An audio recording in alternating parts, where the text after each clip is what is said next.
Welcome to Reviewed Gaming, where we give you our honest opinions on the latest and greatest video games out there. If you're new to the channel, don't forget to subscribe and hit that notification bell to stay up to date with our future videos. Now enough with the introductions, sit back, relax, and let's review.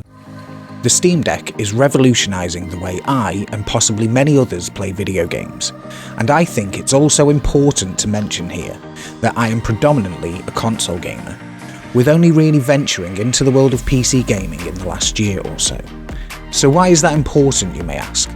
Well, the Steam Deck at heart is a handheld PC / console hybrid, with the main attraction to the device itself is that it's a full-blown PC in the palm of your hand, that has a built-in desktop and uses SteamOS built specifically for the Steam Deck, which is used as the console / gaming element of the Steam Deck itself, simply called Gaming Mode.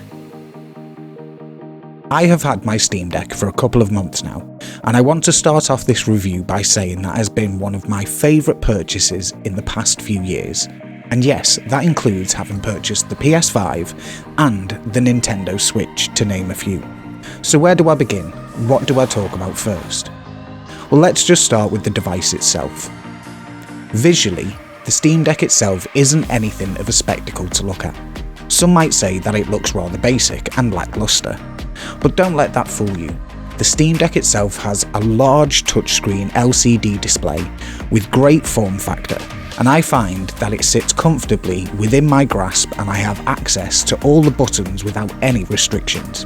Now, mentioning the buttons, one of the things I really like is the extra buttons on the back of the deck itself. This gives you 4 additional buttons to use and customize however you like. The controls are tight and responsive and make use of haptic feedback in the touchpads located under the dual analog sticks. And if you do want to jazz it up though, there's a plethora of options out there for you to be able to customize and personalize your Steam Deck. Launching your Steam Deck for the first time, you will need to either sign in to your existing Steam account or set up a brand new account, following the on-screen instructions. Once this is done, you're all set up and ready to go.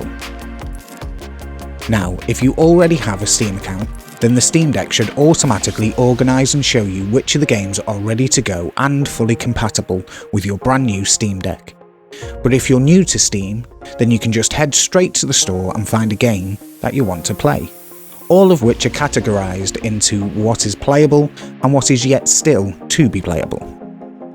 Let me explain. You will notice that not all games are playable straight away, and this is due to Valve still testing the games and ensuring that you are able to get the best possible experience when you play a game on your Steam Deck. You will see there is a small icon in the bottom corner of each game. This icon represents 4 different categories: fully playable, playable, and this is where you might need to log into, say, an on-screen login before the game will start, unknown, and finally, unsupported. But don't let any of these stop you though, as through personal experience, I've played games with each of the icons showing up without any major issues, so don't be afraid to see what works for you. Now, let's talk about some gameplay and take a look at some of the games I have been enjoying. Every game you are seeing is running natively on the Steam Deck itself via OBS. And not every game shown is classed as verified. This is to show you that it's not too important if it is or isn't. You will see in the bottom corner a symbol to show you which title is verified playable, still being tested, or unsupported.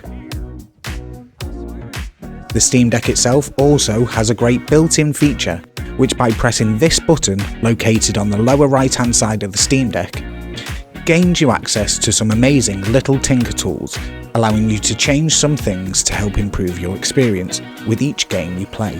For example, you can lower and change both the frame rate and screen refresh rate, add an FPS counter and other system information on screen to help monitor performance, and so many more. Now, I will say that you can get by without really ever going into these settings, but they are there if you ever want to have a little play around to see what works well for you. One of the good things about the Steam Deck is that you can fully customize and remap all of the buttons on the deck for each game, helping you have the best possible layout for any situation.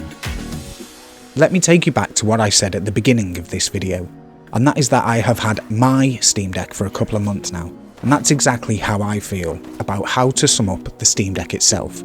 And that is, it's your Steam Deck, and that you can truly make the console work for you in every way, from the games you play to how you integrate the Steam Deck into your everyday life.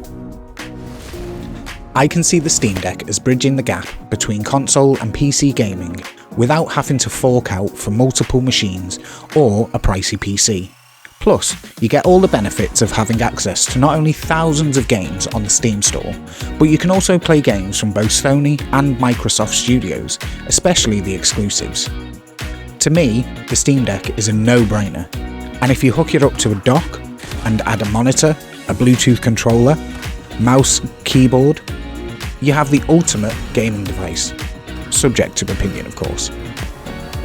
So, you've heard what I have to say from a console gamer's point of view. Let me know what you think in the comments below. Stay tuned for an in-depth look at what else the Steam Deck can do in a future video. But for now, thank you so much for watching. Subscribe to the channel if you haven't already, and hit the notification bell to be one of the first to know when our latest video is out. Remember, if you made it this far, we love you here at Review Gaming, and until next time,